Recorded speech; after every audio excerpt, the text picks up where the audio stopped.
Welcome to The Explainer. Today, we're diving deep into one of the absolute most fascinating subjects in all of human history.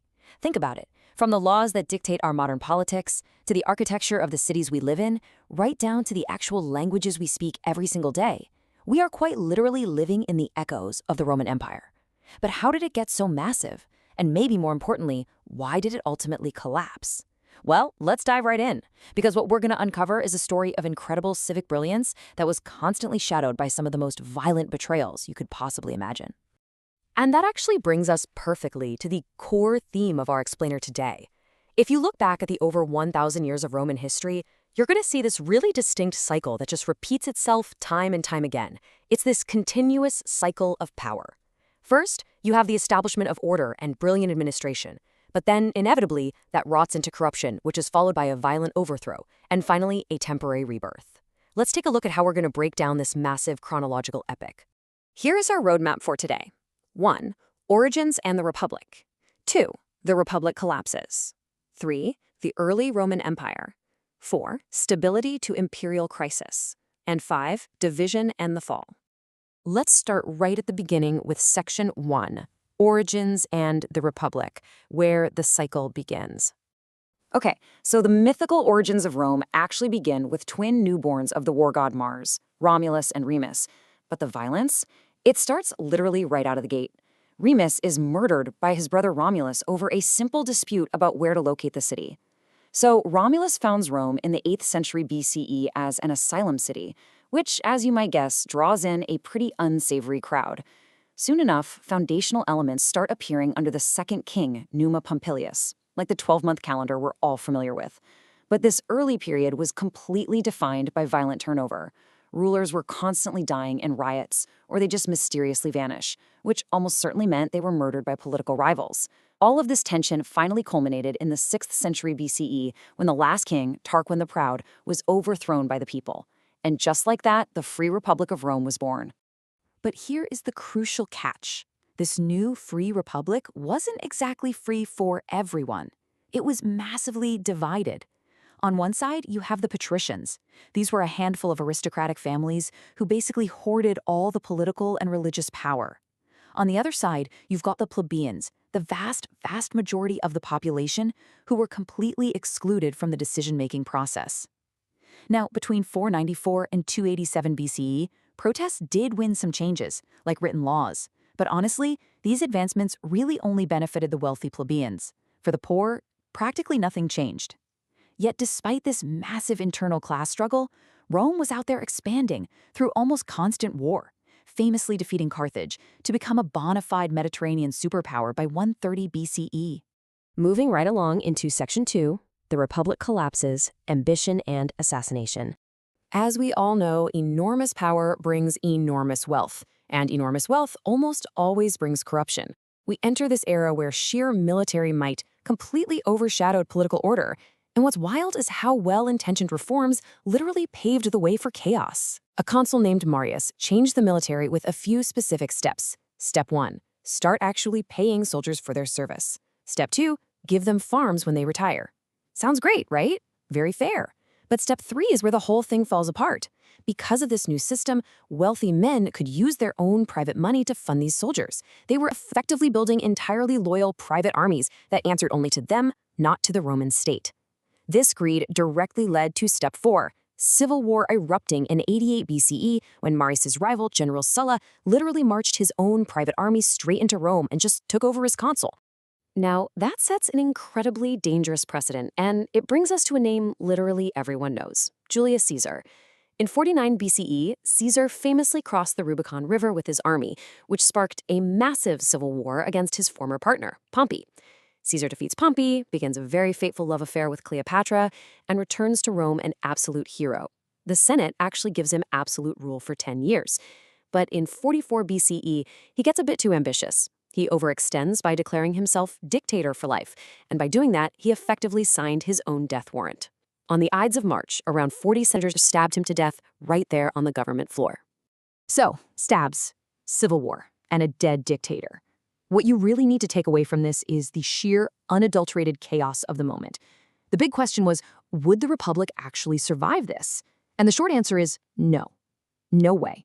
Caesar's murder completely enraged the Roman public. Civil war erupted all over again, creating this incredibly dramatic showdown between Caesar's friend Mark Antony, Antony's lover Cleopatra, and Caesar's young nephew and heir Octavian. Octavian eventually emerged victorious. Antony and Cleopatra were dead, and Egypt, along with its unbelievably vital grain harvest, fell firmly under Roman control. Which brings us to Section 3, the early Roman Empire, Golden Ages, and Madness. So, with Octavian's victory came the official end of the Republic and the true beginning of the empire. In 27 BCE, Octavian rebrands himself as Augustus and is declared sole ruler. Now, he kept up the illusion of the Senate, sure, but make no mistake, he was running the show. And honestly, what a show it was. Augustus ushered in a 41-year-long golden age of peace and prosperity. We're talking massive foundational changes. He established a standing army and created the famous Praetorian Guard. He built expansive road networks, courier systems, and practically invented dedicated police and firefighting services for the city. It was a massive sweep of grand stability. And Rome's borders expanded dramatically during this time, really only halting after a disastrous loss of 3 whole legions in Germania. But remember that cycle of power and betrayal we talked about? Yeah? After Augustus died in 14 AD, the Julio-Claudian dynasty rapidly descended into absolute cinematic madness. His stepson Tiberius delegated power away and eventually went on this crazy paranoia-fueled killing spree. He was then likely murdered by his successor, Caligula, in 37 AD, who, within just a 4-year rule, declared himself a living god, executed family members, and engaged in incest. The Praetorian Guard finally murdered him and just put his uncle Claudius in charge. Surprisingly, Claudius was actually brilliant, building aqueducts and beginning the conquest of Britain in 54 AD. But he was possibly poisoned by his own wife to make way for her son, Nero. And Nero? He overspent, routinely killed opponents, and famously blamed the Great Fire of 64 AD on this new, troublesome little sect called the Christians. Widely despised and facing a massive mutiny, Nero committed suicide in 68 AD. With Nero dead and no heir in sight, things got wild. 4 different men violently vied for the throne in a single year. Out of that massive chaos emerged Vespasian, who kicked off the Flavian dynasty. What's truly fascinating about the Flavians is their legacy. Vespasian worked incredibly hard to restore Rome's totally ruined finances. He even built the ultimate symbol of Rome, the Colosseum. But it's absolutely vital to note how he paid for it. It was bankrolled entirely by treasures looted from the temple in Jerusalem, following a brutal suppression of Jewish resistance by his son Titus. And, staying incredibly true to our cycle, Vespasian's other son, Domitian, who actually ruled prosperously for 15 years, was ultimately murdered by his own court officials. Section 4, Stability to Imperial Crisis, the Peak and the Plunge. So, moving into the 2nd century AD, things actually calmed down a bit. We got some relative stability, mainly because emperors started adopting their successors based on merit rather than just handing the keys over to their biological heirs. Looking at the Nerva-Antonine dynasty, you have Trajan, who expanded the empire all the way up to Scotland. You have Hadrian, who built his famous bulwark wall. You have Marcus Aurelius, the brilliant philosopher-warrior.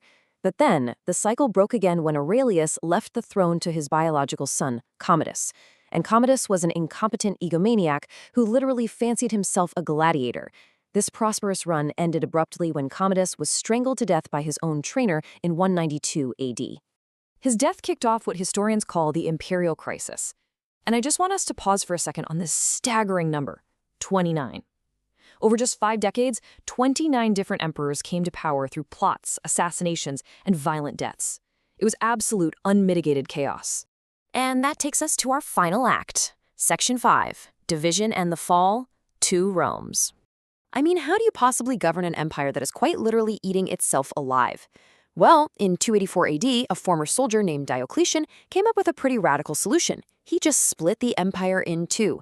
He took the eastern, mainly Greek portion for himself and gave his friend Maximian the western, mainly Latin part. They each appointed a junior emperor, creating a tetrarchy, or a rule of 4. And surprisingly, this actually created peace and stability for about 30 years. But Diocletian also styled himself as Jupiter on Earth. Christians obviously refused to worship him, which led to vicious persecutions, burned writings, and torn down churches. Paradoxically, though, this shared suffering only seemed to make Christianity stronger. After Diocletian finally stepped down, the infighting immediately resumed until Constantine the Great emerged victorious in the West, famously claiming that Christ led him to victory.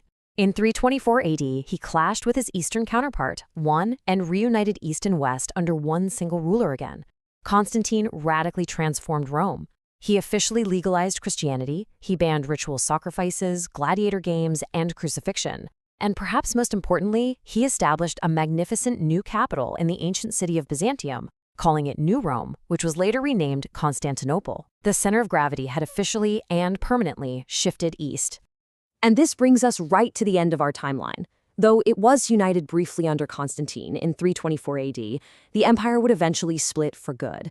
In 476 AD, the Western Roman Empire, the original home of Rome, finally collapsed completely under the weight of barbarian intrigues and sheer military failure. But the East, ruling from Constantinople, actually survived. The Byzantine Empire continued on for nearly another 1,000 years, finally collapsing to the Ottoman Turks in 1453. Which brings us right back to exactly where we started today.